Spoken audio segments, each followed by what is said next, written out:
এই শাহাদার কারণে এত কিছু, তাই কি না? মান ক্বালা লা ইলাহা ইল্লাল্লাহ দাখালাল জান্নাহ। জি, যে ব্যক্তি সাক্ষ্য প্রদান করবে যে আল্লাহ ছাড়া উপাসনার যোগ্য আর কোনো মাবুদ নাই, সে ব্যক্তি কোথায় যাবে? জান্নাতে যাবে। আলহামদুলিল্লাহ, সে ব্যক্তি জান্নাতে যাবে। প্রিয় ভাইরা আমার, এই শাহাদা, দুটো শাহাদা, একটা আল্লাহর ব্যাপারে শাহাদা সাক্ষ্য দেওয়া, আর একটা মুহাম্মদুর রাসূলুল্লাহ সাল্লাল্লাহু আলাইহি সাল্লামের ব্যাপারে সাক্ষ্য দেওয়া, তাই কি না? আমরা প্রথম শাহাদা নিয়ে আলোচনা করছি, প্রথম শাহাদা নিয়ে আমরা কথা বলি। প্রথম শাহাদা কি? প্রথম শাহাদা হচ্ছে আশহাদু আল্লা ইলাহা ইল্লাল্লাহ, যে আমি সাক্ষ্য প্রদান করছি যে আল্লাহ ছাড়া উপাসনার যোগ্য কোনো সঠিক মাবুদ নাই। জি, এই সাক্ষ্য প্রদান করা, এই শাহাদা বলা, এটা আসাসুল আকীদা, আকীদা বা মুসলিম বিশ্বাসের মূল ভিত্তি। আকীদা বা মুসলিম বিশ্বাসের কি? এটা মূল ভিত্তি। ওয়াবিনাউ তাওহীদ ইয়াকুমু ওয়া ইয়ানতালিকু মিনাশ শাহাদা, তাওহীদের গঠন এবং তাওহীদি জীবন যাপন, এটা শুরু হয় কোথায় থেকে? এই শাহাদা থেকে। কোথা থেকে শুরু হয়? এটা শাহাদা থেকে শুরু হয়। মানে একজন মানুষ শাহাদা তিনি বললেই বাস তার তাওহীদের জীবন কি হলো?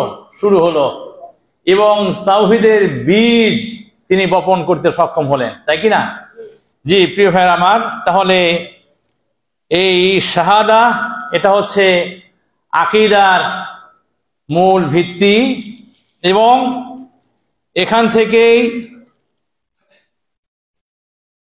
থেকেই তাওহীদি জীবনের মানুষের সূচনা হয়, শুরু হয়, এবং এর উপরে তাওহীদ নির্মাণ বা গঠিত হয়।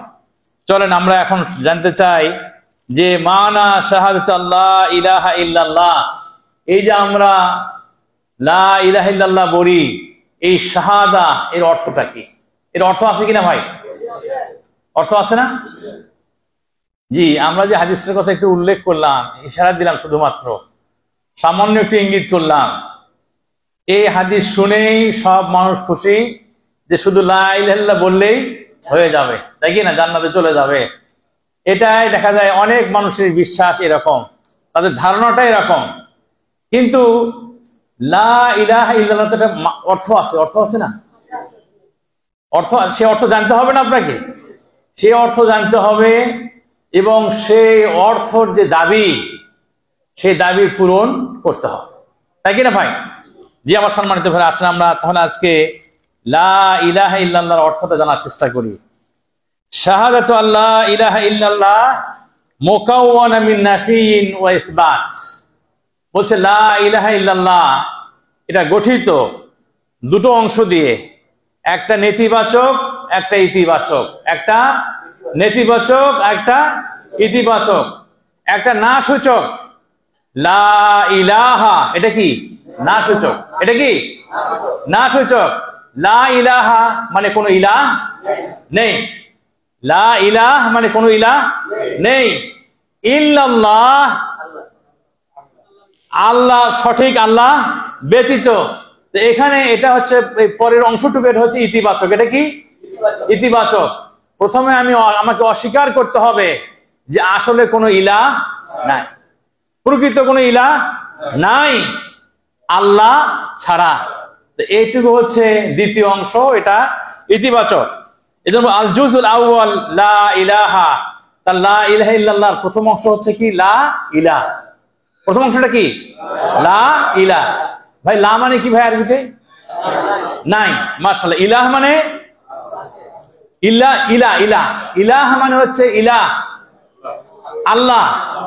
আমরা আগে বলছি না আলিহা ইয়ালাহু মালু মাবুদ, তাই কি না? ইলাহ আল্লাহ রাব্বুল আলামিনের আরেকটা নাম, তাই কি না? তাহলে লা ইলাহা মানে কি? কোনো ইলাহ নাই। লা মানে নাই, আর ইলাহ মানে ইলাহ, যারা ইবাদত করা হয়, তার কোনো ইলাহ নাই। তাহলে প্রথম অংশ হচ্ছে লা ইলাহ, লা ইলাহা এটা কি প্রথম অংশ? জি, হিয়া নাফিউ লিউজুদি আই ইলাহিন ইস্তাহিকুল ইবাদা। তার অর্থটা দ্বারা হচ্ছে এই যে ইবাদত পাওয়ার হকদার, ইবাদত পাওয়ার যোগ্যতা রাখে এমন কোন ইলাহ নাই। এটা আপনি প্রথম বললেন, এটা আপনি প্রথম স্বীকার করলেন, এটা আপনি প্রথম স্বীকৃতি জানালেন যে ইবাদত পাওয়ার মতো যোগ্যতা সম্পূর্ণ কোনো ইলাহ নাই।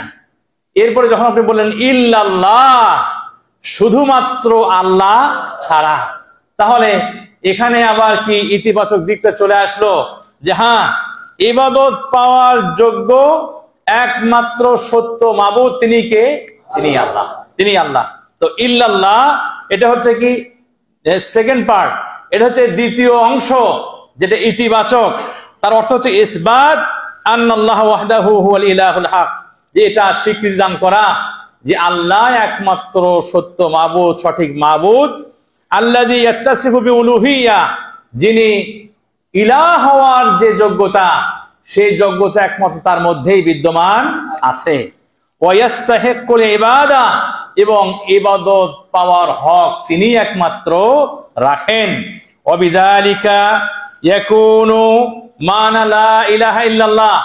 এই দুটো পাঠ বিশ্লেষণ করার পরে যে জিনিসটা আমাদের সম্মুখে দণ্ডায়মান হয়, যে জিনিসটা আমাদের সামনে আসে, সেটা হচ্ছে লা মাবুদ হাক্কিন ইল্লাল্লাহ, আল্লাহ ছাড়া সঠিক কোনো মাবুদ নাই।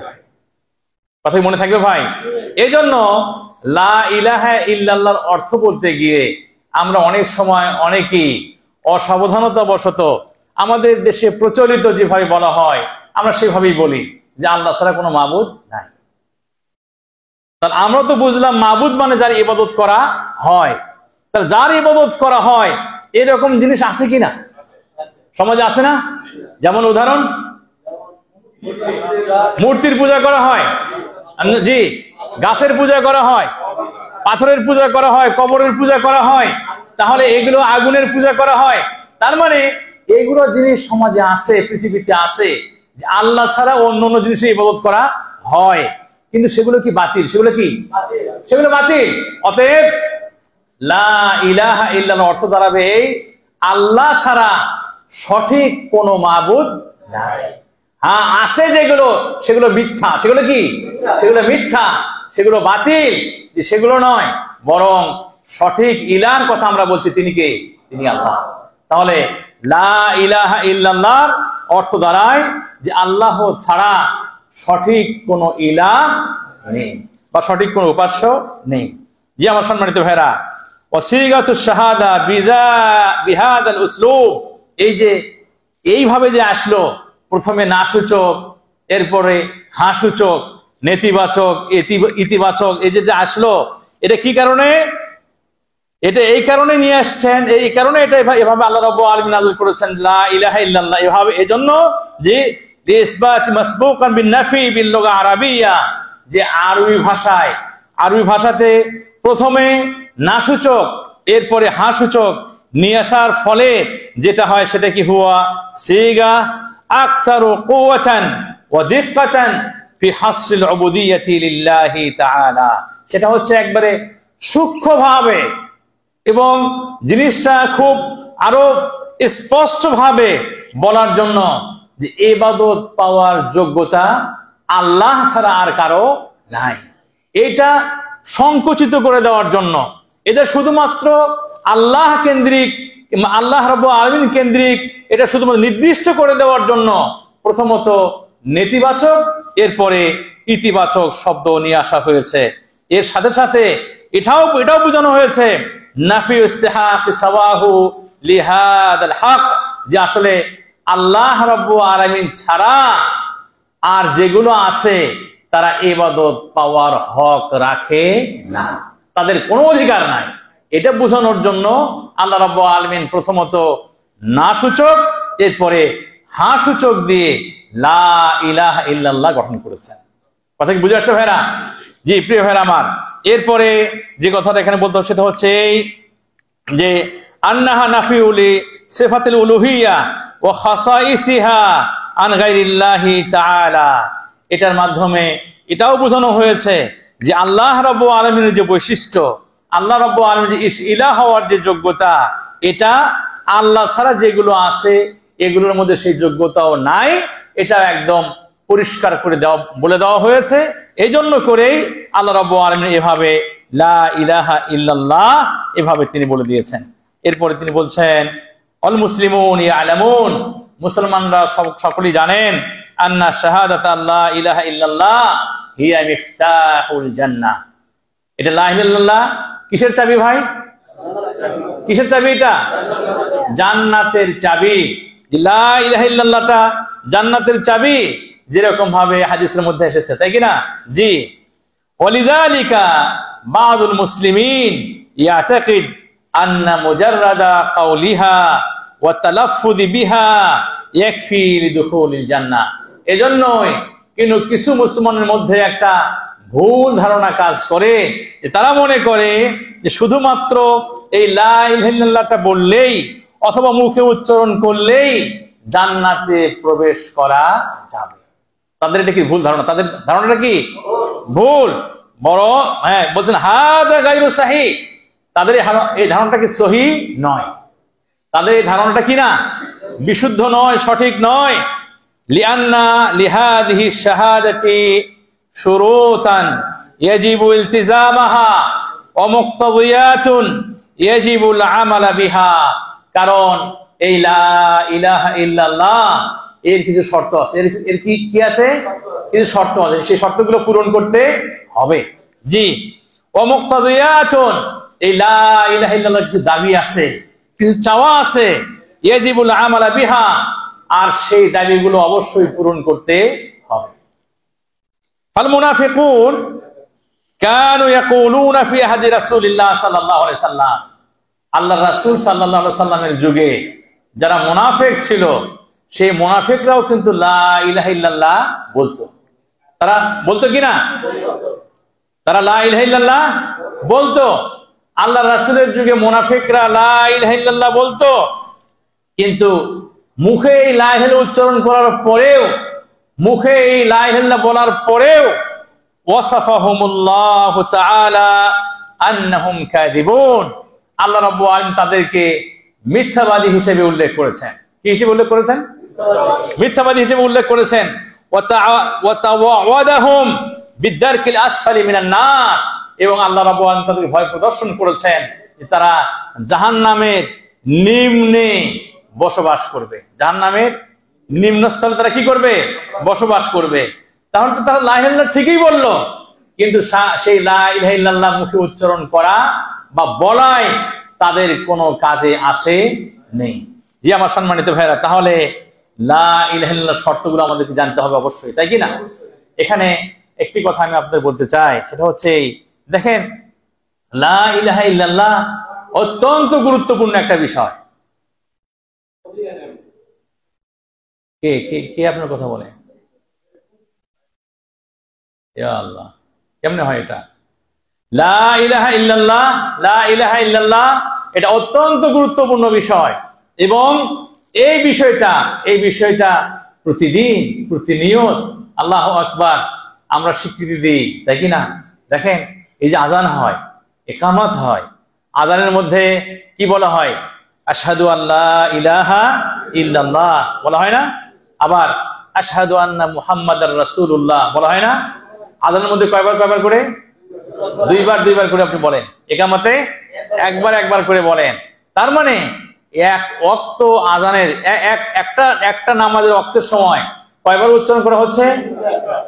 তিনবার করে শাহাদা উচ্চারণ করা হচ্ছে। আল্লাহু আকবার, আল্লাহু আকবার।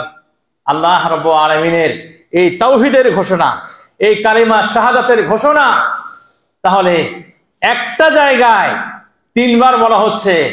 পৃথিবীতে কত মসজিদ, কত মুয়াজ্জিন, কত নামাজের ইকামত দেওয়া হচ্ছে, কত নামাজের আজান দেওয়া হচ্ছে, তাহলে কতবার এই সাক্ষ্য দেওয়া হচ্ছে। আল্লাহু আকবার, আল্লাহু আকবার। প্রিয় ভাইরা আমার, এটা এই শাহাদাতু আল্লা ইলাহা ইল্লাল্লাহ মিফতাহুল জান্নাহ, জান্নাতের চাবি।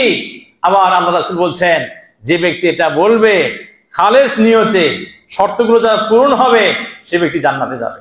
কোথায় যাবে সে ব্যক্তি? জান্নাত। কিন্তু যদি কোনো ব্যক্তি আমেরিকায় থাকে, আমেরিকার কোনো ব্যক্তি, ইংল্যান্ডের কোনো ব্যক্তি, অস্ট্রেলিয়ার কোনো ব্যক্তি, খুব ভালো মানুষ, দান খয়রাত করে, ভালো ভালো কাজ করে, মানবতার জন্য অনেক কিছু করে, মানুষের সেবায় খুব মাশাআল্লাহ বড় অবদান তাদের আছে, কিন্তু লা ইলাহা ইল্লাল্লাহ বলে নাই, কাজ হবে? কাজ হবে? কাজ হবে না। কারণ লা ইলাহা ইল্লাল্লাহ যদি সে মুখে উচ্চারণ যদি না করে, তার তাওহীদি জীবন শুরুই হয় নাই, তাই কি না? তার ইসলামের ভিত্তি সেটা তিনি সূচনাই করেন নাই, তাওহীদের বীজ বপনই হয় নাই। কাজেই যতই সে ভালো কাজ করুক, যতই ভালো অবদান রাখুক, যেহেতু তাওহীদের কথা মুখ থেকে বের হয় নাই, তাওহীদের কালেমা মুখে তিনি উচ্চারণ করেন নাই, বলেন নাই, কাজেই ওই কাজগুলোর মূল্য আল্লাহ রাব্বুল আলামিনের নিকটে কাল কিয়ামতে তিনি পাবেন না, তাই কি না? তবে দুনিয়ার জীবন তিনি ঠিকই পেয়ে যাবেন, তাই কি না? দুনিয়ার জীবনে ঠিকই পেয়ে যাবেন। আল্লাহ রাব্বুল আলামিন তিনি আদেল, বড় মুনসিফ, বড় ইনসাফকারী আল্লাহ রাব্বুল আলামিন। যে একজন ব্যক্তি অমুসলিম, ঈমান নিয়ে আসে নাই, কালেমা পড়ে নাই, ভালো কাজ করে, কিন্তু আল্লাহ রাব্বুল তার বদলা, ওই ভালো কাজ করার বদলা দুনিয়ায় দিয়ে দেবেন। আল্লাহ রাব্বুল তাকে সুস্থতা দান করবেন, আল্লাহ রাব্বুল তাকে তার জীবনটা লম্বা করে দেবেন, হায়াতটা কি করে দেবেন? লম্বা করে দেবেন, তার ধন সম্পদ বৃদ্ধি করে দেবেন, তাই কি না? যে তার সুনাম ছড়িয়ে পড়বে দেশে বিদেশে, এইগুলো হবে। কিন্তু কাল কিয়ামতে আল্লাহ রাব্বুল আলামিনের নিকট থেকে জাযা পেতে হলে, তার মূল্যায়ন, তার কাজের মূল্যায়ন পরকালে পেতে হলে অবশ্যই লা ইলাহা ইল্লাল্লাহ এই স্বীকৃতিকে দিতে হবে, তাই কিনা ভাই? যদি কেউ লা ইলাহা ইল্লাল্লাহ না বলে, তার ইসলামে ঢোকা হবে না, তাওহীদি জীবন যাপন করা শুরু করা তার সম্ভব হবে না। জি আমার সম্মানিত ভাইরা, তাহলে আসুন আমরা লা ইলাহা ইল্লাল্লাহর অর্থটা একটু জানলাম। এখন ওয়া আন্না মুহাম্মাদুর রাসূলুল্লাহ সাল্লাল্লাহু আলাইহি সাল্লাম, জি এটার একটু আমরা অর্থটা একটু জানতে চাই।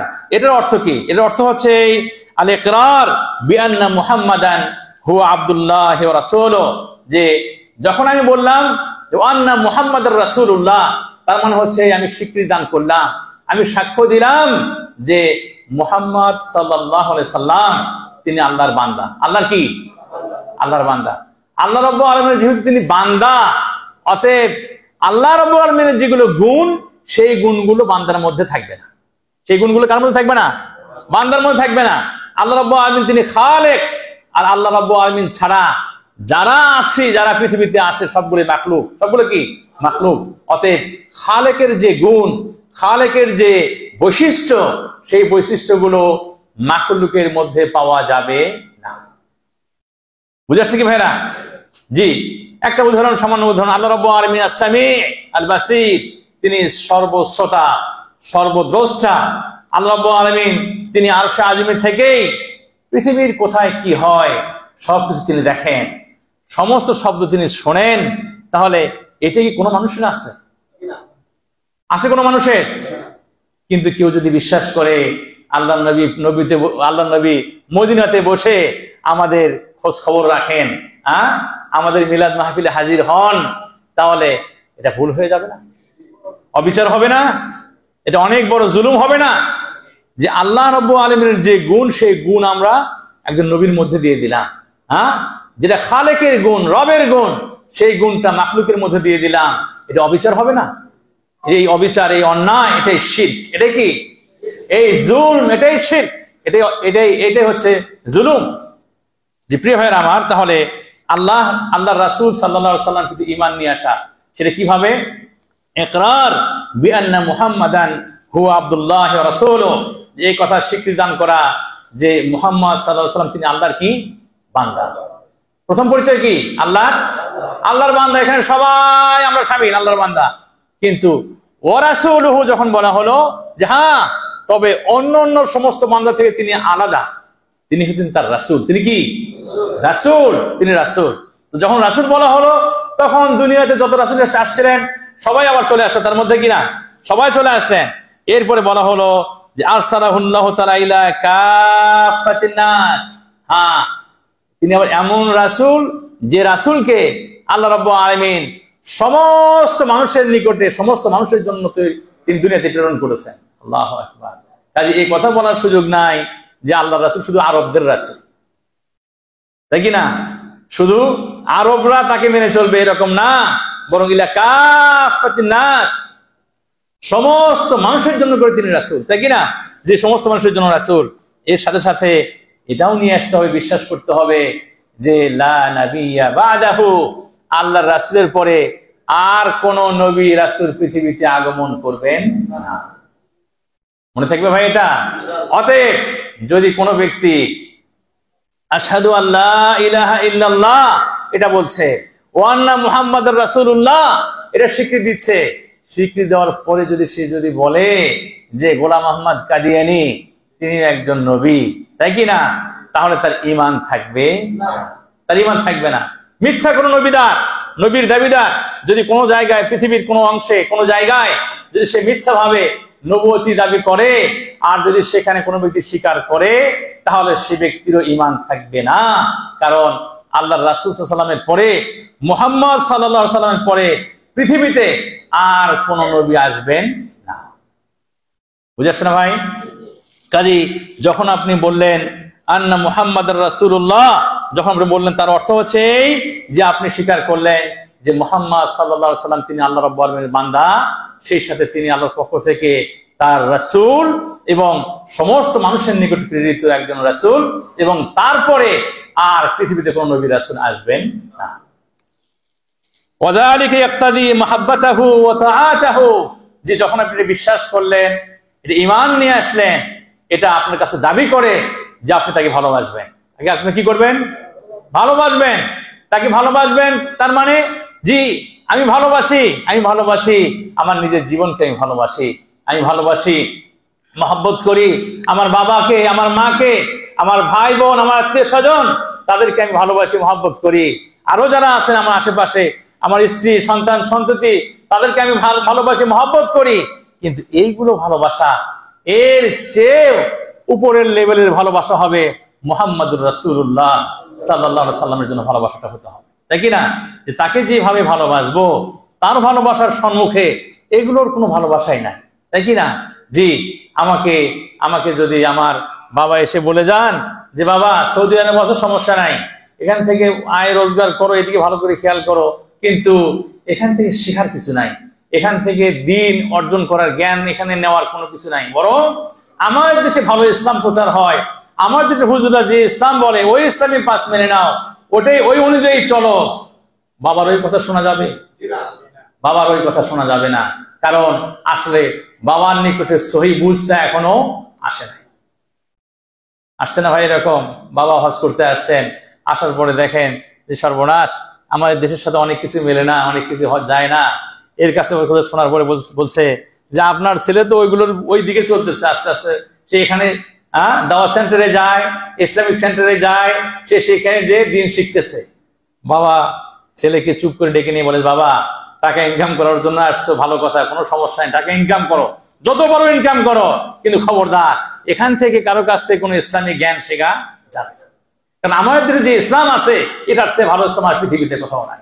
যদি বাবা এই কথা বলে, বাবার কথা শোনা যাবে না? বাবার কথা শোনা যাবে না, বরং বাবাকে শিখিয়ে দিতে হবে। আব্বা না, বরং ইসলামের প্রচার, ইসলামের সূচনা হয়েছে কোথায় থেকে?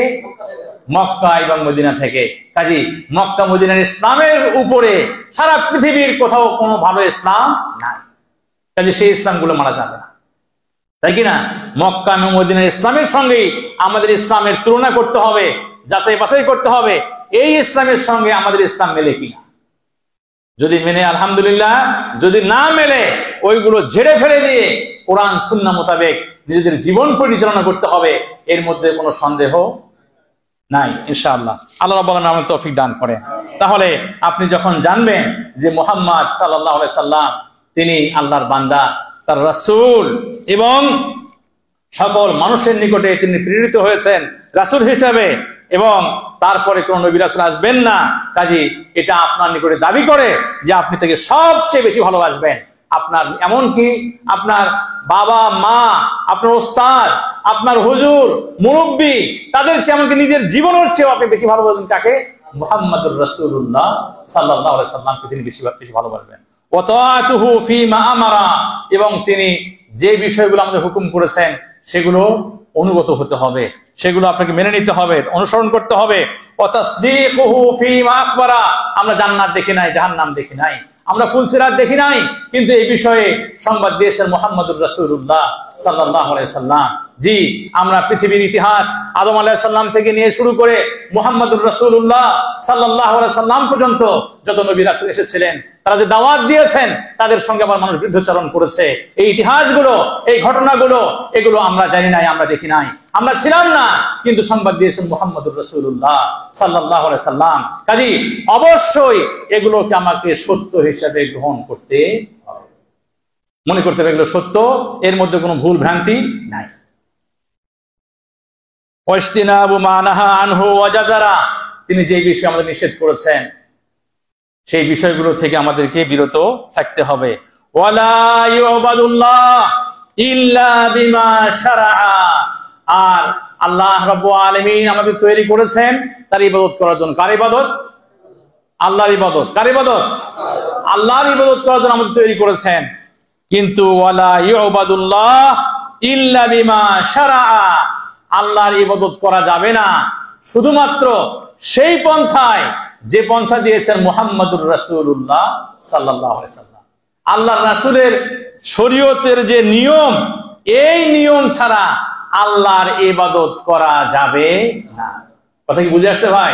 অতএব যে নিয়মটা আপনি আমি আমাদের সমাজ থেকে শিখেছি, আমাদের দেশ থেকে শিখেছি, আমাদের কোন কোন হুজুর শিখিয়েছেন, কিন্তু সেই নিয়ম কোরআনে নাই, সুন্নায় নাই, সেই নিয়ম মানা যাবে না। বরং আল্লাহর ইবাদত করতে হবে একমাত্র শরীয়তের সেই পদ্ধতিতে যে পদ্ধতি মুহাম্মাদুর রাসূলুল্লাহ সাল্লাল্লাহু আলাইহি সাল্লাম আমাদেরকে দান করেছেন। আপনি যখন বললেন ও আশহাদু আন্না মুহাম্মাদুর রাসূলুল্লাহ, যখন মুহাম্মদ সাল্লাল্লাহু আলাইহি সাল্লামকে রাসূল হিসেবে গ্রহণ করলেন, তার দাবি হচ্ছে যে আপনি আল্লাহর জন্য যত ইবাদত করবেন সমস্ত ইবাদত এই রাসূলের তরিকা অনুযায়ী আপনি করবেন। কথা মনে থাকবে ভাই? জি।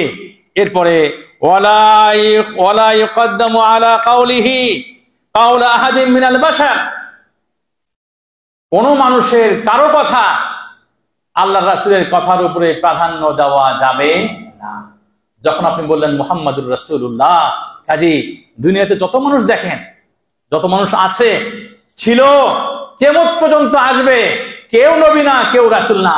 কাজী তাদের কথা অভ্রান্ত হতে পারে না। অভ্রান্ত তার কথা যিনি আল্লাহর নবী, আল্লাহর রাসূল মুহাম্মাদুর রাসূলুল্লাহ সাল্লাল্লাহু আলাইহি সাল্লাম। অতএব তার কথার উপরে অন্য কারো কথাকে প্রাধান্য দেওয়া যাবে না। জি প্রিয় ভাইরা আমার, তাহলে এখান থেকে আমরা বুঝলাম যে ও আন্না মুহাম্মাদুর রাসূলুল্লাহ, এই সাক্ষ্য যদি আমি দিয়ে দেই, তার মানে হচ্ছে আমি এটা স্বীকার করে নিলাম, আমি এটা বিশ্বাস করলাম যে মুহাম্মদ সাল্লাল্লাহু আলাইহি ওয়াসাল্লাম তিনি আল্লাহ রাব্বুল আলামিনের বান্দা, তিনি তার পক্ষ থেকে প্রেরিত রাসূল এবং সকল মানুষের নিকটে তিনি প্রেরিত হয়েছেন, এবং তারপরে কোন নবী রাসূল আসবে না। এটা আমি মুখে বলা, উচ্চারণ করা, মেনে নেওয়া, এটা স্বীকার করা, তার মানে তার চেয়ে আর কাউকে আমি বেশি ভালোবাসবো না, তাই কি না?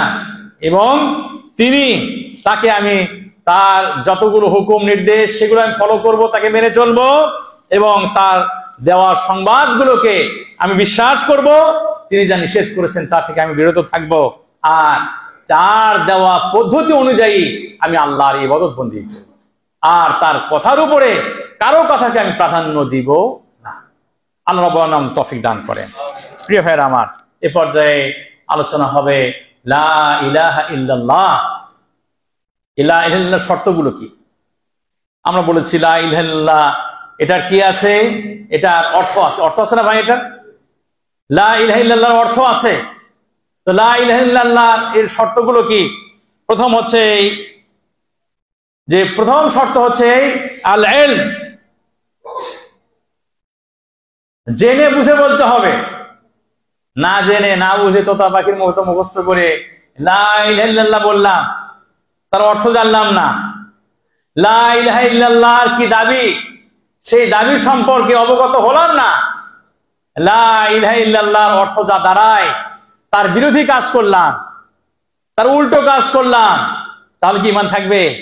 ঈমান থাকবে না। এই জন্য লা ইলাহা ইল্লাল্লাহর প্রথম শর্ত হচ্ছে কি আল ইলম, মানে লা ইলাহা ইল্লাল্লাহর অর্থগুলো অনুধাবন করা, জানা, এই বিষয়ে সম্যক জ্ঞান অর্জন করা। হুয়াল ইলম, সেটা হচ্ছে এই বিষয়ে জানা, বিমানাহুল মুরাদ, লা ইলাহা ইল্লাল্লাহর অর্থটা কি বুঝায় এই অর্থটা জানা। আর সেটা হচ্ছে হুয়া নাফিল উলুহিয়া আন গায়রিল্লাহি তাআলা, যে আল্লাহ ছাড়া অন্য যেগুলোর ইবাদত বন্দেগী মানুষ করে এগুলো সবগুলো যে মিথ্যা ইলাহ, সবগুলো যে এগুলো মিথ্যা, এগুলো বানাওয়াট, মানুষের তৈরি করা, এগুলো ইলাহ হতে পারে না, এটা বিশ্বাস করা, এটা জানা যে আসলে এই যে মূর্তিগুলোর পূজা করে সব মিথ্যা, এই গাছের নিকটে মানুষ যেগুলো মিথ্যা, এই মাজারের নিকটে গিয়ে মানুষ চাইগুলো মিথ্যা, তাই কিনা? যে এটা আপনাকে বিশ্বাস করতে হবে যে আল্লাহ ছাড়া যেগুলো ইবাদত বন্দি করা হলো সবগুলো কি? সব মিথ্যা, সব মিথ্যা, এটা আপনি জানতে হবে। ফালা ইস্তাহিকুল ইবাদা, অতএব এই মিথ্যা ইলাহগুলো, এই মিথ্যা মাবুদগুলো, এগুলো ইবাদত পাওয়ার যোগ্যতা বা হক রাখে না, এটা আপনি জানতে হবে। ওয়ালা তুসরাফুল ইবাদা লিগাইরিহি, অতএব সেই জন্য আল্লাহ ছাড়া, যেহেতু আপনি জেনে গেলেন এগুলো সব মিথ্যা, এটা জেনে গেলেন, অতএব আল্লাহ ছাড়া এগুলোর কারোর জন্য ইবাদতের সামান্য পরিমাণ ব্যয় করা যাবে না। জি, সামান্য পরিমাণ ব্যয় করা যাবে না।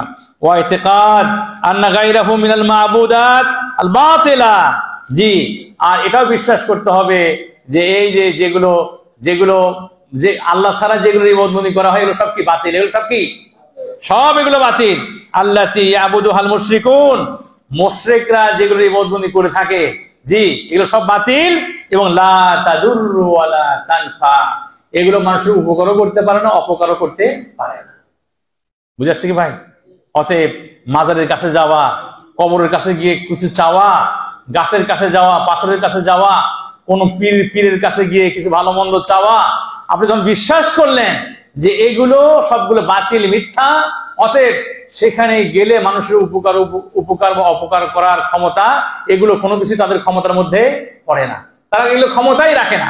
জি, ফালাউ ক্বাল আল ইনসান আশ-শাহাদা, যদি কোনো ব্যক্তি শাহাদা মুখে স্বীকার করে, লা ইলাহা ইল্লাল্লাহ যদি সে ব্যক্তি বলে, ওয়া হুয়া লা ইয়ালামু মা তা'নিহি, সে কিন্তু এই লা ইলাহা ইল্লাল্লাহ অর্থটা কি, এর নেতিবাচক কি, ইতিবাচক কি, প্রথমে লা ইলাহা বলতে কি বুঝায়, ইল্লাল্লাহ বলতে কি বুঝায়, এগুলো কোনো কিছুই সে জানে না। লাম ইয়ানফাউহু তালাফফুজ, তার এই মুখে লা ইলাহা ইল্লাল্লাহ বলাটা কোনো উপকারে আসবে না, কোনো উপকারে আসবে না। জি, লিআন্নাহু লাম ইয়াতাকিদ মা তাদুল্লু আলাই, কারণ আসলে লা ইলাহা ইল্লাল্লাহ থেকে যেটা প্রমাণিত হয় সে সেটা বুঝতেও পারে নাই, বিশ্বাসও করতে পারে নাই। তবে হ্যাঁ, যদি এরকম ব্যক্তি হয় যে আসলে সে আসলে বিশ্বাস করে ফেলছে এটা, যে লা ইলাহা ইল্লাল্লাহ যখন আমি বললাম তখন আল্লাহ ছাড়া আর কারোর কাছে চাওয়া যাবে না, আল্লাহ ছাড়া কারো ইবাদত করা যাবে না, যদি সে বিশ্বাস করে নেয়, হ্যাঁ, তাই কি না, তাহলে পরে তার কথাটা ভিন্ন। অনুরূপ ভাবে যে ব্যক্তি মুখে কথা বলতে পারে না, আছে না, বোবা আছে না ভাই, হ্যাঁ, সে মুখে বলতে পারে না, কিন্তু সে বিশ্বাস করেছে, অন্তর দিয়ে বিশ্বাস করেছে যে আল্লাহ ছাড়া আমার জীবনের ইবাদত পাওয়ার হক আর কোনো ব্যক্তির নাই, কেউ পেতে পারে না, তাহলে ইনশাআল্লাহ সেই ব্যক্তির কথাটা স্বতন্ত্র, সেই ব্যক্তির কথাটা হচ্ছে আলাদা। তাহলে প্রথম বিষয়টা কি গেল, প্রথম শর্ত কি গেল? ইলম। কি বিষয়? ইলম। লা ইলাহা ইল্লাল্লাহ অর্থটা ঠিক মতো জানতে হবে, বুঝতে হবে। 2 নম্বর আল ইয়াকিন, 2 নম্বর বিষয়টা কি? আর ইয়াকিন মানে সুনিশ্চিত ভাবে, মানে আপনি জানলেন, সন্দেহ থেকে গেল না, এরকম না, ইয়াকিন, দৃঢ় প্রত্যয় থাকতে হবে যে এর মধ্যে কোন আমি যেটা জানলাম এই জানার মধ্যে কোনো ভুল নাই, যে আল্লাহ রাব্বুল আলামিন তিনি একমাত্র সঠিক ইলাহ, এর মধ্যে কোনো কি ভুল নাই, এটা ইয়াকিন সহকারে এটা আপনাকে মানতে হবে। জি, এর মধ্যে কোনো সন্দেহ সংশয় নাই। কিন্তু যদি এরকম যদি হয় ছেলেকে পাঠাইলেন বিলেতে গেল সে ব্যারিস্টার হওয়ার জন্য, মাশাআল্লাহ বড় ব্যারিস্টার হয়ে আসলো, ওখানে স্যাররা বলে দিল এরকম, দেখো আসলে তোমরা মুসলমানরা যে আল্লাহকে মানো তার একটা দিক আছে যে হতেও পারে, কিন্তু আবার আমরা যেটা বলছি এটাও ঠিক হতে পারে। এখন ব্যারিস্টার মানুষ, তিনি বলছেন যে ব্যাপারটা মনে হয় এরকম হবে, স্যার যেহেতু বলছেন, কাজী আমরা মুসলমানরা যে আল্লাহকে মানি এটাও ঠিক আছে, আবার ওনারা যেটা মানতেছে ওটাও ঠিক থাকলেও থাকতে পারে। তার ঈমান থাকবে, বড় ব্যারিস্টার হতে পারেন, বড় উকিল হতে পারেন, বড় বুদ্ধিমান হতে পারেন, কিন্তু তার এই কথাটা সঠিক নয়। তার এই কথা সঠিক নয়।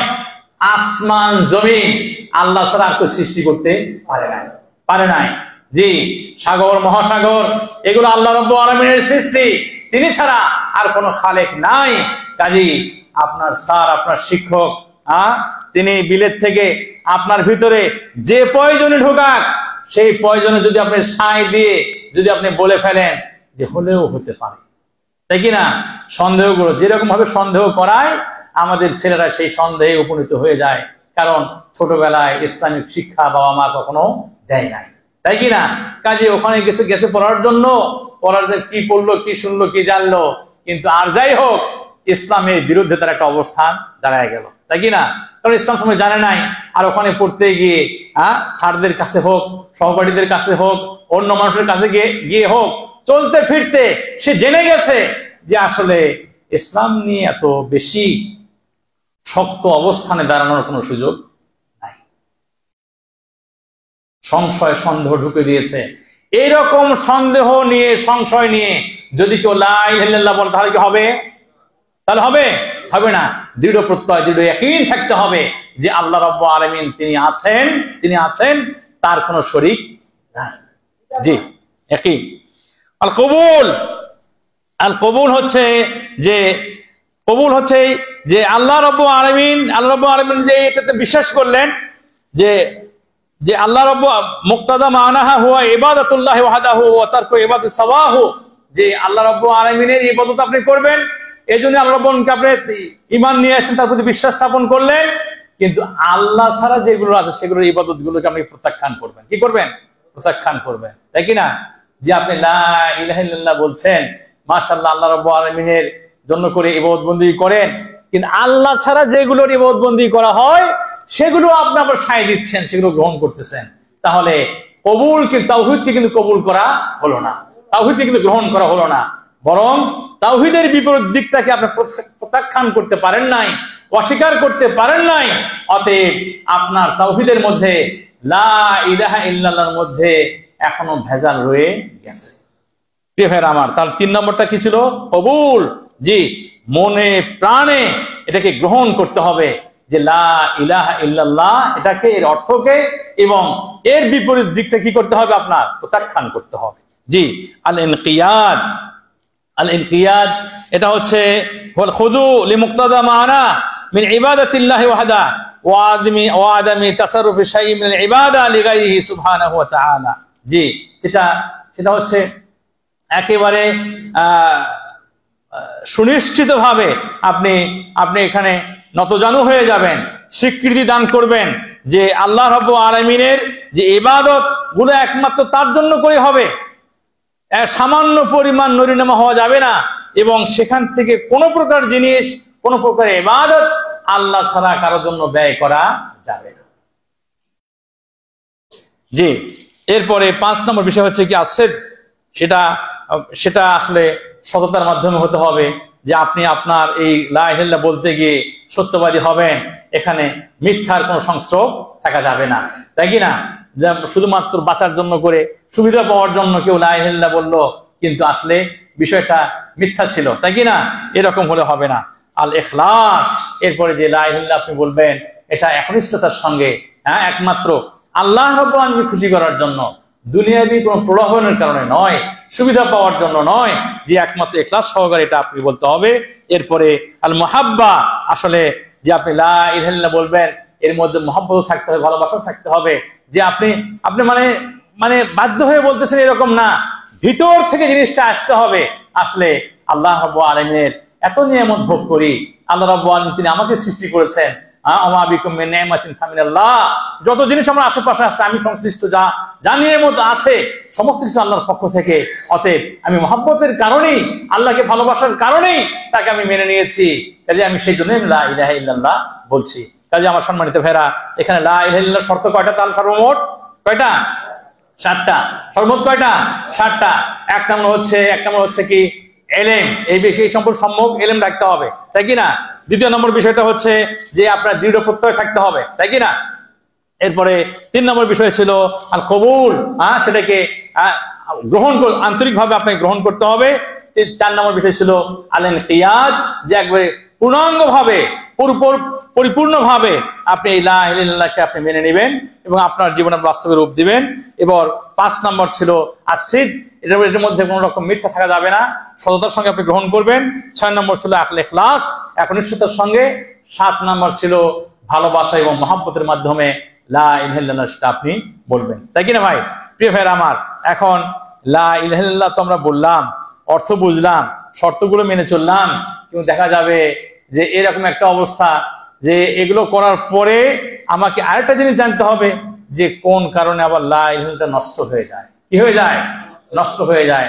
গাড়ি কিনলেন, মাশাআল্লাহ খুব ভালো দামি গাড়ি কিনছেন, মাশাআল্লাহ, দেখা গেল যে 1 কোটি 2 কোটি পড়ে গেছে গাড়ির দাম, তাই কি না? আলহামদুলিল্লাহ। কিন্তু গাড়ি একবার কিনলেন, খুব ভালো গাড়ি, খুব ব্র্যান্ডের গাড়ি কিনলেন, সবকিছু ঠিক আছে, ইঞ্জিন ঠিক আছে, বডি ঠিক আছে, চাকা টাকা ঠিক আছে, কিন্তু এই বলে কি সারা জীবন এটা কোনো সময় পাঞ্চার হওয়ার সুযোগ নাই? এটা কি মনে করা যাবে? না, যে কোনো সময় নষ্ট হয়ে যেতে পারে, তাই কি না? তাহলে কি কি কারণে নষ্ট হয়ে যায়, কোন কারণে গাড়িটা আপনার বিকল হয়ে যাবে, এটা আপনার জানতে হবে না?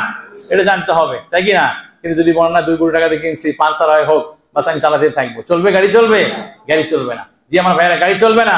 অনুরূপ ভাবে লা ইলাহা ইল্লাল্লাহ বলছেন, ঠিক আছে, লা ইলাহা ইল্লাল্লাহর কন্ডিশন গুলো জানছেন, ভালো আছে, আলহামদুলিল্লাহ, অর্থ বুঝেন, ঠিক আছে, কিন্তু কিছু কিছু জিনিস আছে যেগুলোর কারণে লা ইলাহা ইল্লাল্লাহ কি হয়ে যাবে? নষ্ট হয়ে যাবে, বাতিল হয়ে যাবে। এগুলো আমার কথা? আপনার কথা? বানায় বানায় কেউ কেউ বলছে এগুলো, যে না, কোরআন হাদিস গবেষণা লব্ধ বিষয় এগুলো, যে কোরআন হাদিস থেকে মানুষ বুঝে এগুলো বলছেন যে নাওয়াকিজুশ শাহাদাতাইন, যে কারণে মানুষের শাহাদাত কি হয়ে যাবে? নষ্ট হয়ে যাবে। নাওয়াকিজুশ শাহাদাতাইন হিয়া কুল্লু মা খালাফা মা দাল্লাত আলাইহি শাহাদাতান, শাহাদাতান যেগুলোর উপরে প্রমাণ করে, এই প্রমাণ করার বিষয়গুলো কি কোন সময় নষ্ট হয়ে যেতে পারে, নষ্ট হয়ে যেতে পারে। সেটা কি কারণে? ও আযামিল আমালি বিমা তাকতাদিহি মিন ইফরাদিল্লাহি বিল ইবাদা ওয়া ইত্তিবাই মা জা বিহি রাসূলুহুল কারীম সাল্লাল্লাহু আলাইহি সাল্লাম, যে এই যে শাহাদাতাইন, আল্লাহর প্রতি বিশ্বাস, মুহাম্মদ সাল্লাল্লাহু আলাইহি সাল্লামকে নবী হিসেবে গ্রহণ করা, রাসূল হিসেবে গ্রহণ করা, এই যে দুটো শাহাদা, এই দুটো শাহাদার যে দাবি, যে অর্থ, যেটা সেটা প্রমাণ করে, এগুলো নষ্ট হয়ে যেতে পারে যদি সেই অনুযায়ী আপনার আমল না হয়, তাই কি? তাহলে কি হয়ে যাবে? নষ্ট হয়ে যাবে, নষ্ট হয়ে যাবে।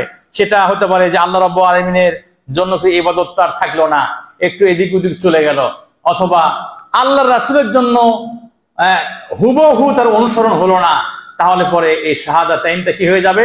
নষ্ট হয়ে যাবে। খুব সংক্ষেপে যদি আমরা বলি, 1 নম্বর হচ্ছে এই আশিরকু বিল্লাহ, আল্লাহর সঙ্গে যদি কেউ শিরিক গুনাহ করে, তাহলে পরে শাহাদাতাইন কি হয়ে যাবে? নষ্ট হয়ে যাবে। শাহাদাতাইন নষ্ট হয়ে যদি কেউ শিরিক গুনাহ করে, কারণ এটা আল্লাহ রাব্বুল নিজেই বলেছেন, ইন্নাল্লাহা লা ইয়াগফিরু আন ইউশরাকা বিহি ওয়া ইয়াগফিরু মা দুনা যালিকা লিমান ইয়াশা, নিশ্চয় আল্লাহ রাব্বুল আলামিন তার সঙ্গে করা শিরিক গুনাহকে তিনি ক্ষমা করেন না, তবে শিরিক ছাড়া তার সঙ্গে করা অন্য গুনাহগুলো আল্লাহ রাব্বুল আলামিন চাইলে তিনি মাফ করতে পারেন। এই শিরিক গুনাহ আল্লাহ রাব্বুল ক্ষমা করবেন না। অতএব যদি কোনো ব্যক্তি শিরিক গুনাহ করে, তাহলে পরে তার শাহাদা নষ্ট হয়ে যাবে। কি হয়ে যাবে? তার শাহাদা নষ্ট হয়ে যাবে। এই জন্য করে সবসময় সাবধান থাকতে হবে, সতর্ক থাকতে হবে, যাতে করে আমাদের মাধ্যমে শিরিক গুনাহ সংগঠিত না হয়। দ্বিতীয় বিষয়, আইয়াজআলা বাইনাহু ওয়া বাইনাল্লাহি ওয়াসাইত ইয়াদউহুম ওয়া ইয়াতাকাররাবু ইলাইহিম ওয়া ইয়াতাকিদ আন্নাহুম ইউকাররিবুনাহু ইলাল্লাহ। এই সমস্যাটা আমাদের মধ্যে আছে, আমাদের সমাজে আছে, আমাদের দেশে আছে। সেটা হচ্ছে, যদি কোনো ব্যক্তি তার মধ্যে এবং আল্লাহর মধ্যে কোনো ওয়াসায়েত, কোনো মাধ্যম যদি তৈরি করে, এবং তাদেরকে যদি সে ডাকে, যে এবং সে যদি মনে করে যে ওই ব্যক্তিরাই তাকে আল্লাহর নিকটবর্তী করে দেবে, তাহলে পরেও কি হয়ে যাবে? তার শাহাদা নষ্ট হয়ে যাবে। তার শাহাদা কি হয়ে যাবে? নষ্ট হয়ে যাবে। আমাদের সমাজে আছে না ভাই এরকম? আছে না আমাদের সমাজে? আমাদের সমাজে আছে। বলে না, কেন আপনারা মাজার পূজা বলেন, কেন আপনারা কবর পূজা বলেন? হিন্দুদের মূর্তি পূজার মাজারে যাওয়া কি এক কথা? বলে যে আমরা তো মাজারের পূজা করি না, হিন্দুরা পূজা করে, আমরা পূজা করি না। কিন্তু ওনার জানতে ভুল, বুঝতে ভুল। জি, হিন্দুরা মূর্তিগুলোকে তার মধ্যে এবং আল্লাহর মধ্যে মাধ্যম মনে করছে। আর যে সমস্ত মানুষ মাজারে যাচ্ছে তারাও মাজারের সাহিত্য ব্যক্তিদেরকে তার মধ্যে আল্লাহর মধ্যে মাধ্যম মনে করছে। কাজে মাধ্যম মনে করতে এখানে কোনো পার্থক্য নাই, একই রকম, তাই কি না? অতএব এই মাধ্যম যদি কেউ মনে করে, আল্লাহ ছাড়া কাউকে যদি সে মাধ্যম মনে করে, তাহলে আর যদি সে মনে করে যাদেরকে আমরা মাধ্যম মনে করলাম তারাই আমাদেরকে আল্লাহর নিকটবর্তী করে দেবে, যদি কেউ বিশ্বাস করে, তাহলে পরে তার শাহাদা কি হয়ে যাবে? নষ্ট হয়ে যাবে। আল্লাহ রাব্বুল আলামিন বলেন, ওয়াকালা রাব্বুকুম উদউনি আস্তাজিব লাকুম। আমাদের দেশের আলেম ওলামাগণ সাধারণ মানুষকে শিক্ষা দিতে পারেন নাই, সাধারণ মানুষকে তারা জানাতে পারেন নাই, লাইনটা ডাইরেক্ট করে দিতে পারেন নাই তারা। আল্লাহ রাব্বুল আলামিন বলে দিয়েছেন কোরআনের মধ্যে, ওয়াকালা রাব্বুকুম, তোমাদের রব বলেছেন, উদউনি আস্তাজিব লাকুম, তোমরা আমার কাছে প্রার্থনা করো, আমি তোমাদের ডাকে সাড়া দেব। কে বলেছেন এটা? এটা সবার জন্য নাকি শুধু বিশেষ কিছু মানুষের জন্য? বিশেষ কিছু মানুষের জন্য, এটা সবার জন্য। তার মানে আপনি যেখানে আছেন, যে পর্যায়ে আছেন, যে ধরনের আছেন, যত গুনাহ আপনার হোক, আপনি যদি আল্লাহকে ডাকেন, আল্লাহ রাব্বুল আলামিন তিনি আপনার ডাকে সাড়া দেবেন। আমাদের দেশের সাধারণ মানুষকে এই কথাটা শেখানো হয় নাই। ফলে সাধারণ মানুষ মনে করে ওনার কাছে গেলে উনি যদি একটু আমাকে আল্লাহর নিকটবর্তী করে দেয়, নাউজুবিল্লাহ। না, আল্লাহ রাব্বুল আলামিনের নিকটবর্তী হওয়ার জন্য কোনো মাধ্যম লাগবে? কোনো মাধ্যম লাগবে না, বরং সরাসরি ওয়াকালা রাব্বুকুম, কোরআন আয়াত, তোমাদের রব বলেছেন উদউনি, তোমরা আমাকে ডাকো, আমি তোমাদের ডাকে সাড়া দেব। বুঝাচ্ছে না ভাইরা? কিন্তু আপনার শাহাদা নষ্ট হয়ে যাবে যদি সে ব্যক্তির বিশ্বাস করে, কি বিশ্বাস করে? আইয়াজালা বাইনাহু ওয়া বাইনাল্লাহি ওয়াসাইত, যে তার মধ্যে এবং আল্লাহর মধ্যে কিছু মাধ্যম আছে। কি আছে? কিছু মাধ্যম আছে। ইয়াদউহুম ওয়া ইয়াতাকাররাবু ইলাইহিম, হ্যাঁ, তাদেরকে তারা তাদের কাছে ডাকে, ইয়া খাজা, খাজার কাছে ডাকতেছে, নাউজুবিল্লাহ। হ্যাঁ, আছে না ভাই? আছে না এরকম? জি, নাউজুবিল্লাহ। জি, মনে করে ওই খাজাই আমাদেরকে আল্লাহর নিকটবর্তী করে দেবে, তাই কি না? যদি এরকম কেউ আর কি মনে করে, তাহলে পরে তার শাহাদা ঠিক থাকবে না।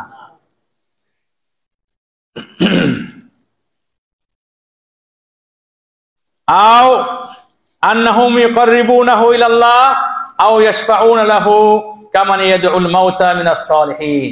অথবা কেউ যদি মনে করে যে আমরা এই যে ভালো মানুষ, শাহজালাল, শাহ মাকদুম, শাহ পরান, তাদের কাছে আমরা যাই, এই কারণে যাই যে ওনারা আমাদের জন্য করে কাল কিয়ামতে সুপারিশ করবে। কি করবে? ইয়াশফাউনা লাহু, তাদের জন্য সুপারিশ করবে। এরকম যদি কোনো ব্যক্তি কোনো মৃত্যু মানুষের নিকটে যায়, কবরের সাহিত্যে মৃত্যু মানুষের নিকটে যায়, তার মাজারে যায়, গিয়ে যদি বলে যে আমি আসলাম তার কাছে এই কারণে যে উনি আল্লাহর নিকটে আমার সুপারিশ করবে, তাহলে তার শাহাদাত কি হয়ে যাবে? তার শাহাদা নষ্ট হয়ে যাবে। আপনি সুপারিশ চান, আল্লাহ রাসূলের সুপারিশ চান, কোনো সমস্যা নাই। আপনি আল্লাহ রাসূলের সুপারিশ চাওয়ার জন্য কার কাছে দোয়া করবেন?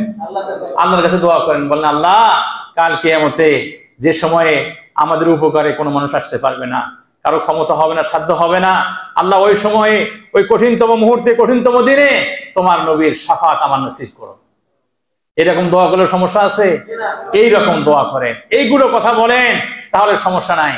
কিন্তু মাজারে গিয়ে, কবরের কাছে গিয়ে যদি আপনি মনে করেন, কেউ যদি মনে করে যে এই কবরের সাহিত্য ব্যক্তি তার কাছে আসছে এই কারণে যে উনি আমাদের জন্য শাফাত করবে, তাই কি না? জাহাজ নিয়ে দাঁড়িয়ে থাকবে? হ্যাঁ, জাহাজ নিয়ে দাঁড়িয়ে থাকবে না ভাই? কি আপনাদের মন খারাপ? মন খারাপ আপনাদের? একটু মন খারাপ, তাহলে কি করবেন? এখন তো আমাদের বেশিরভাগ বন্ধুরা এখানকার দেখা যায় বরিশালের মানুষ, তাই কি না? দক্ষিণ অঞ্চলের মানুষ। এখন ওনারা মন খারাপ হয়ে যায়, চট করে মন খারাপ হয়ে যায় যদি কথাগুলো একটু, হ্যাঁ, জাহাজের কথা বলা হলে একটু কি মন খারাপ হয়ে যায় তাদের, তাই কি না? কারণ কারণ কি ভাই? হ্যাঁ, হ্যাঁ, কারণ অনেকেই জাহাজের প্যাসেঞ্জার হতে চায়। নাউজুবিল্লাহ, নাউজুবিল্লাহ, নাউজুবিল্লাহ বলেন। চরমোনাই কেন? চরমোনাইয়ের পীর কেন? চরমনের উপরেও যদি আরো কেউ থাকে, সে ইচ্ছা করলেই এলাকার মানুষ, দেশের মানুষ, তার প্রিয়জনদেরকে, মুরিদদেরকে সে জাহাজে করে পার করাতে পারবে না। এই ক্ষমতা তাদের নাই, এই ক্ষমতা তাদের। এটা বিশ্বাস করা শিরক। বিশ্বাস করাটা কি? বলাটাও শিরক। খবরদার এরকম শিরক কথা বিশ্বাস করবেন না। আমি আজব হয়ে যাই, আশ্চর্য হয়ে যায়, এই শিরকি কথা জনসম্মুখে বলে কি করে তারা? আবার তাদেরকে দেশের মানুষ সম্মান করে, ইজ্জত করে। নাউজুবিল্লাহ, নাউজুবিল্লাহ। কোরআনের মধ্যে নাই হাফেজ সাহেব, মান যাল্লাযী ইয়াশফাউ ইনদাহু ইল্লা বিইযনিহি? কোরআনে নাই? কোরআনে আছে না হাফেজ সাহেব না? জি, আল্লাহ রাব্বুল আলামিন বলছেন মান যাল্লাযী ইয়াশফাউ ইনদাহু ইল্লা বিইযনিহি। কাল কিয়ামতে কে আছে যে আল্লাহ রাব্বুল আলামিনের হুকুম ছাড়া, আল্লাহর নির্দেশ ছাড়া, আল্লাহর অনুমতি ছাড়া সুপারিশ করবে? এরকম কেউ আছে? এরকম কেউ নাই। তাহলে চরমনের পীরকে ওখানে আগে থেকেই পারমিশন দেওয়া আছে, এটা আপনাকে কে নিশ্চিত করলো? কি করে কথা বলতে পারেন আপনি? একটা নোংরামির তো একটা সীমা থাকে না? ভণ্ডামির মানুষ ভণ্ডামি করে, এই বলে একেবারে এই বিষয়গুলো স্পষ্ট কোরআনে দেওয়া আছে, তার বিরুদ্ধে অবস্থান করে ভণ্ডামি করবেন আর দেশের মানুষ মেনে নেবে? এটা হয় কি করে? তবে আমাদের দেশের সুবিধা, আমাদের সুবিধা হচ্ছে কি, যে আসলে মানুষ তো কোরআন হাদিসের দিকে দৃষ্টি দিয়ে মানুষের কথাকে বিচার করে না, বরং বিচার করে লম্বা দাড়ি, পাগড়ি, তাই কি না? তারপরে শরীরের পোশাক, এইগুলোতে বিচার করে। যেহেতু লোকটা দেখতে শুনতে মাশাআল্লাহ খুব ভালো, হিস্টে বিস্টে একজন মানুষ, সে যেহেতু বলে ফেলছে, কাজে এটা ভুল হওয়ার কোনো সম্ভাবনা নাই। এটা হুজুর মানুষ বলে ফেলছে। নাউজুবিল্লাহ। আল্লাহ মাফ করেন, বলেন আমিন। জি আমার সম্মানিত ভাইরা, এরপরে আপনার শাহাদা নষ্ট হয়ে যাবে, আপনার শাহাদা নষ্ট হয়ে যাবে। ইতিকাদ বিসিহাতি দীনিম মান কাফারা বিল্লাহ। যে ব্যক্তি আল্লাহর সঙ্গে কুফরি করেছে, সুস্পষ্ট কুফরির মধ্যে আছে, সুস্পষ্ট কার মধ্যে আছে? কুফরির মধ্যে আছে। ওয়ালাম ইয়াত্তাবি শারআ রাসূলিহি মুহাম্মদ সাল্লাল্লাহু আলাইহি সাল্লাম, এবং আল্লাহ রাব্বুল আলামিনের রাসূল মুহাম্মদ সাল্লাল্লাহু আলাইহি সাল্লামের শরীয়তকে সে কি করে না? ফলো করে না। সুস্পষ্ট কুফরের মধ্যে আছে। এর পরেও যদি বলে কেউ যে ও ব্যক্তি ঠিক আছে, ও ব্যক্তি কি ঠিক আছে, আমাদের কিছু মানুষ বলে শিক্ষিত, বেশ শিক্ষিত মানুষ, তারা বলে দেখেন এই যে আমাদের দেশে এতগুলো মানুষ সবাই তো ধর্ম মেনে চলে, যাই হোক আমরা ইসলাম ধর্ম মেনে চলি, তারা একটা ধর্ম মেনে চলে, তাদেরটাও ঠিক হলেও হতে পারে। বলে না এই কথা? মানে এই কথাগুলো যে কত পণ্ডিত দেখায়, পাণ্ডিত্য জাহির করেছে, সে বলে যে তাদেরটাও ঠিক হতে পারে, তাই কি না? জি, যদি কোনো ব্যক্তি বিশ্বাস করে যে ইসলাম ছাড়া অন্য কোন ধর্ম সঠিক, এটা যদি কেউ বিশ্বাস করে, তাহলে পরে তার শাহাদাত এটা ঠিক থাকবে না। শাহাদা কি হয়ে যাবে? নষ্ট হয়ে যাবে। শাহাদা নষ্ট হয়ে যাবে তার। জি, এই শাহাদা ঠিক থাকবে না। জি, 4 নম্বর হচ্ছে আল ইতিকাদ বিআন্না হাদি গায়রিন নবী মুহাম্মদ সাল্লাল্লাহু আলাইহি ওয়াসাল্লাম আকমাল ওয়া আফদাল মিম্মা জাআ বিহির রাসূল। 4 নম্বর হচ্ছে যে আল্লাহর রাসূল সাল্লাল্লাহু আলাইহি সাল্লাম তিনি হেদায়েত নিয়ে এসেছেন, তাই কি না? আল্লাহ রাব্বুল আলামিন আমাদেরকে হেদায়েত দান করেছেন তার নবীর মাধ্যমে, আমরা হেদায়েত পেয়েছি। যদি কেউ মনে করে মুহাম্মদ সাল্লাল্লাহু আলাইহি সাল্লামের নিয়ে আসা হেদায়েতের চেয়ে দেখা যাচ্ছে যে ওনার কথাগুলো একটু বেশি ভালো, যদি কেউ মনে করে, এটা যদি কেউ বিশ্বাস করে যে আল্লাহ রাসূলের যে দেওয়া যে নিয়ম নিজাম, এই নিজামের চেয়ে, এই পদ্ধতির চেয়ে অমুক ব্যক্তির পদ্ধতিটা একটু ভালো, আব্রাহাম লিঙ্কনের পদ্ধতি আছে না, জি, আরো বিভিন্ন জনের পদ্ধতি আছে না, যদি কেউ মনে করে এটা একটু ভালো, আল্লাহ রাসূলের পদ্ধতির চেয়ে এটা ভালো, যদি কেউ মনে করে, তাহলে পর তার ঈমান থাকবে না, তার শাহাদা কি হয়ে যাবে? তার শাহাদা নষ্ট হয়ে যাবে। অনুরূপ ভাবে বগদু শাইইম মিম্মা জাআ বিহির রাসূল হাত্তা লাউ আমিলা বিহি, যদি কোনো ব্যক্তি যদি সামান্য একটু হিংসা পোষণ করে, বিদ্বেষ পোষণ করে, মনের মধ্যে একটু মানে খুঁতখুঁতানি যদি জন্ম নেয়, মনে যদি একটু অপছন্দ সৃষ্টি হয় যে আসলে আল্লাহর রাসূল সাল্লাল্লাহু আলাইহি সাল্লাম যা কিছু নিয়ে আসছেন এগুলোর মধ্যে থেকে ভালো লাগে, সবই ঠিকই আছে, কিন্তু এই যে 4টা বিয়ে করতেও পারবে, এটা কি আর মানা যায়? এটা হয় না। আর এটা কি মানা? ঠিকই আছে, সবই ঠিকই আছে, ইসলামের সবকিছু ভালো লাগে, কিন্তু এই যে মেয়েদেরকে পর্দা করতে হবে, তাদেরকে যে ঘরের মধ্যে বন্দী হয়ে থাকতে হবে, এটা ইসলাম ঠিক করে না, তাই কিনা? মানে আল্লাহর রাসূল সাল্লাল্লাহু আলাইহি সাল্লাম যে বিধান দিয়েছেন, এই বিধানের সামান্য একটু যদি কেউ অপছন্দ করে, তার শাহাদা থাকবে না, তার ঈমান থাকবে না, ঈমান নষ্ট হয়ে যাবে। জি আমার সম্মানিত ভাইরা, অনুরূপ ভাবে আল ইস্তিহজা ওয়াস সুখরিয়া বিআই শাইইন মিন দীনিল্লাহ আও সাওয়াবিহি ওয়া ইকাবিহি আও সুন্নাতি নবীহি, আবার যদি কোনো ব্যক্তি উপহাস করে, ঠাট্টা করে আছে না, এরকম মানুষ ঠাট্টা করে কি নিয়ে? আল্লাহ রাব্বুল আলামিনের দ্বীন নিয়ে ঠাট্টা করে। আরে এটা কি আমরা পারবো? দাড়ি টুপি আলাদাকে বলে, আছে না কিছু মানুষ দাড়ি টুপি আলাদাকে কি করে? একটু উপহাস করে, ঠাট্টা করে। মন থেকে যদি কেউ এরকম ঠাট্টা করে, তাহলে তার ঈমান থাকবে না, তার কালিমা নষ্ট হয়ে যাবে। অনুরূপ ভাবে আসসিহর বিজামি আনওয়াইহি সাওয়াউম বিতলাবিহি আও ফি'লিহি আও রিদাম বিহি, যদি এরকম হয় যে কেউ জাদু টোনায় বিশ্বাসী, জাদু টোনায় কি বিশ্বাসী, সেটা হলো কি যে নিজেই মনে করতেছে যে আসলে মেয়ের ভাত হয় কি বা নাই হয়, সমস্যা, তাই কি না? এখন শুনলো যে অমুকের কাছে গেলে, কবিরাজের কাছে গেলে পরে একবারে স্বামীর অন্তর গলে পানি হয়ে যাবে, তাই কি না? সমস্ত ভেজাল সব শেষ হয়ে যাবে, আমার মেয়ে জামাইয়ের সঙ্গে ভালোভাবে সংসার করতে পারবে। যদি এটা বিশ্বাস করে, যদি কোনো কার কাছে গিয়ে যদি তাবিজ নেয়, যে জাদু করে, তাই কি না, এরকম কোনো কিছু যদি করে, তার কালিমা নষ্ট হয়ে যাবে, তার সে ঈমান হারা হয়ে যাবে, তার শাহাদা কি হয়ে যাবে? বাতিল হয়ে যাবে। কথা কি মনে থাকবে ভাই? আবার আরেকজন বললো, আরেকজনের সমস্যা হলো কি, সে নিজে জাদু করে নাই, কিন্তু একজনের কাছে গেছে, গিয়ে বলছে যে আসল সমস্যা আমাদের কিন্তু জাদু করছে, কি করতে হবে? চিকিৎসা জাদু দিয়ে জাদু কাটতে হবে, জাদু দিয়ে কি করতে হবে? জাদু কাটতে হবে। এখানে সে নিজে জাদু করে নাই, জাদু কাটার জন্য সে জাদু করতে যাচ্ছে, এটাও যদি করতে যায়, তাহলেও তার ঈমান কি হয়ে যাবে? নষ্ট হয়ে যাবে। আপনাদের মনে রাখতে হবে ভাইরা আমার, খাবার যেরকম হালাল আছে, হারাম আছে, অনুরূপ ভাবে চিকিৎসাও হালাল এবং হারাম আছে। জাদু দিয়ে চিকিৎসা করাটা হারাম, জাদু চিকিৎসা করা কি হারাম। বৈধ চিকিৎসা গ্রহণ করতে হবে। বৈধ চিকিৎসা, এই যে আমাদের ডাক্তার সাহেবরা আছেন, তাই কিনা, ডাক্তার সাহেবদের কাছে যাবেন, চেক করবেন, চিকিৎসা নেবেন। এছাড়াও চিকিৎসা আছে, সেটা কি রুকিয়া শরঈয়া, আত-তিব্বুন নববী, আল্লাহর রাসূল সাল্লাল্লাহু আলাইহি ওয়াসাল্লামের চিকিৎসা আছে, যে সেটা আর রুকিয়া শরঈয়া, শরীয়তের পদ্ধতি অনুযায়ী ঝাড়ফুঁক করা, সেই চিকিৎসা আপনি নিতে পারেন। কিন্তু সমস্যায় পড়ে গেছেন বিধায় অবৈধ চিকিৎসা যাদের মাধ্যমে নেবেন, এইটা করা যাবে না। যেমন অবৈধ খাবার আপনি খাবেন, এটা খাওয়া যাবে না, ওইরকমভাবে অবৈধ চিকিৎসাও নেওয়া যাবে না।